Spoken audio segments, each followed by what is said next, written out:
Okay, I've tried this intro a couple times, but we're just gonna go for it. The more I've worked on projects and the more I've learned and developed my skills, I've really come to understand that being a DP is more about taking a script, a story, maybe a director's vision, and amplifying it and helping curate that vision into reality emotionally. So last April, I got a phone call from Azurite, a local director who I'm friends with, to DP his short film Corinthian. Through this video, I kind of want to show you guys how we lit each scene and really thought about emotionally wise how it was filming in reality to not being in reality to actually being in a completely different utopian of a space.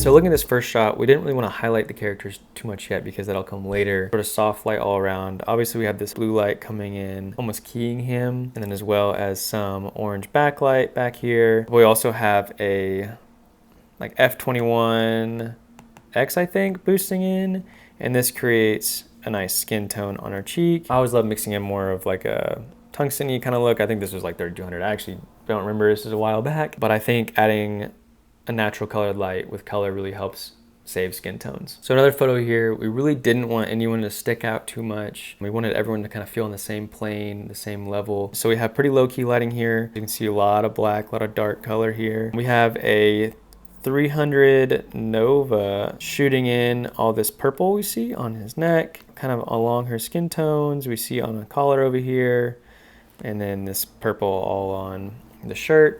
This is kicked in. I think we have a 600D shooting in from the same side as well, with more of a tungsten-y color, as we can see on this cheek, really keeping some color along the neck. So again, pretty simple lighting, more on the low-key side, really keeping things grounded, not wanting to let anyone stand out just yet.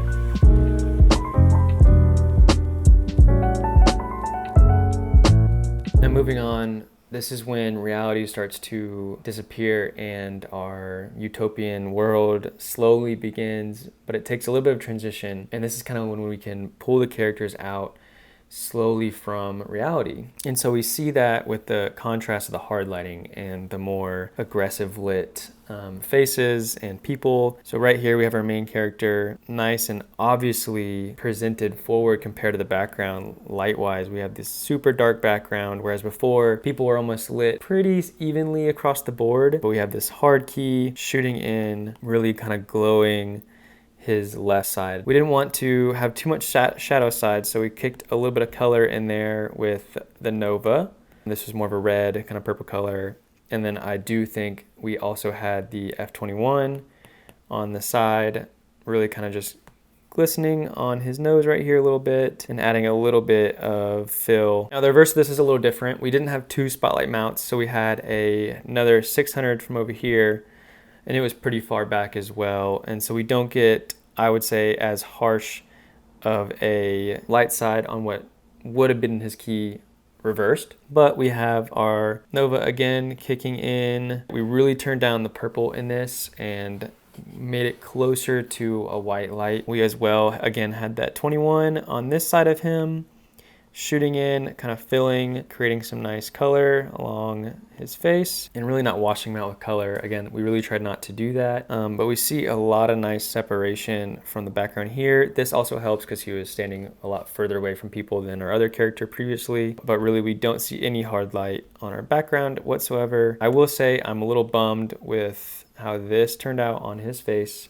I think it was a little too harsh. Or what we could have done is just dabbed him up with some makeup wipes or a towel, and that could have really helped kind of take that shine away. But besides this, these are these two characters kind of transforming into just themselves and getting out of the busy world behind them.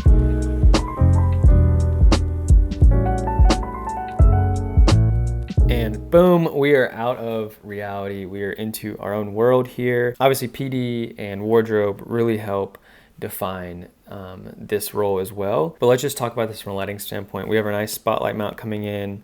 A lot of fog. Fog machine was a big thing on this. This is a massive, massive room.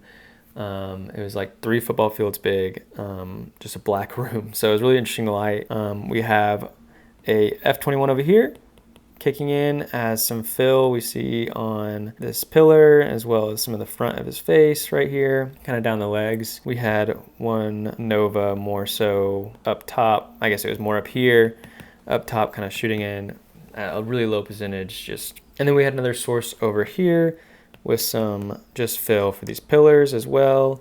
We got a little bit from our spotlight onto these, but we just wanted to light them up a little bit more. But we really see just the difference of what a hard light can do. Really breaks up reality in a lot of different ways. Or another shot from this sort of scene is a complete black void, actually. And this was really nervous for me to make at first because I was worried about all this black all around.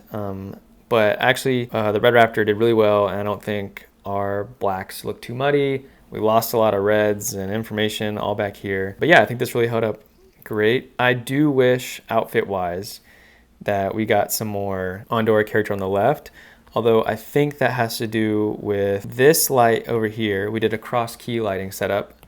So light on this side, shooting across at each people. This one was the spotlight shooting this way. That way we see a very small bit on his back right here. This one on this other side crossing was a 600 of some sorts, because we see a lot more spill along the back of our right character. So pretty simple. We might have had the F21 back here just with a little bit of fill, but for sure cross-keyed lighting, pretty simple, standard. This again really helped break reality. We have this big black void. It's just them two alone together, a different environment, which really helps sell this utopian world by themselves.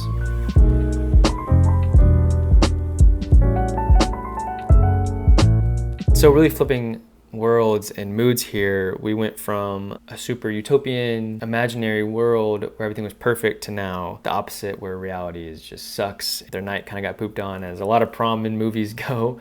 And so I think the use of practicals really were very helpful in this whole shot, not only leading the lines, but just sort of like we're back in the real world. We're in this parking garage, we're in the back, we're smoking. It's just not a good feel compared to the utopian world we were just in. So this is all very low-key lighting, a lot more softer. We're trying to boost the light from the parking garage, and as well as there's an exit sign up here that we're trying to kind of get this red from and pull onto our characters just a little bit. I don't know if you can notice on the skin tones here. So some low lighting, we had the Nova up here shooting down from the second story of the parking garage onto them. We had some tube lights as some fill. Pretty simple setup. Yeah, this is like back in harsh reality. Another one is right here, and it's kind of the reverse of this scene.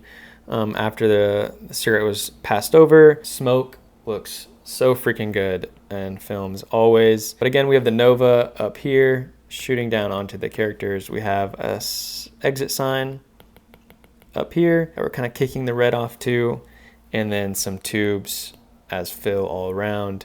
I love, love, love the headband here and just the glistening on his shirt. We really tried hard to find a source that was strong enough and maybe hard enough to kind of get these gleams, but soft enough to really kind of help our characters' skin and just face look a little cleaner. Always made sure to have little dots in the eyes. I think that's the biggest thing, especially when shooting dark. As long as you have a little gleam in the eyeballs, just that little dot. We can go back to another one from our reality early on. While this shot is really dark, we get to see her eyes here and here, just because there's a little light just pointing into them, creating little dots.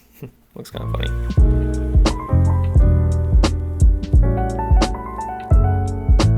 But yeah, guys, I know that was all quick and maybe not the most organized thing in the world, but I just wanted to take a second to really explain how you can use hard light and soft light and different aspects of lighting and filmmaking to kind of help a story come to life emotionally. So yeah, taking all that, I wanted to show you guys off like 40 seconds worth of footage we got from this, and hopefully you kind of understand how the lighting impacted these scenes emotionally. Tell me what you guys think. I appreciate you guys a ton. And yeah, if I were to say anything else, it'd be to really trust the process and try to elevate stories the best you can emotionally as a DP, and not just picking out what lenses are cool, even though I do the same thing sometimes.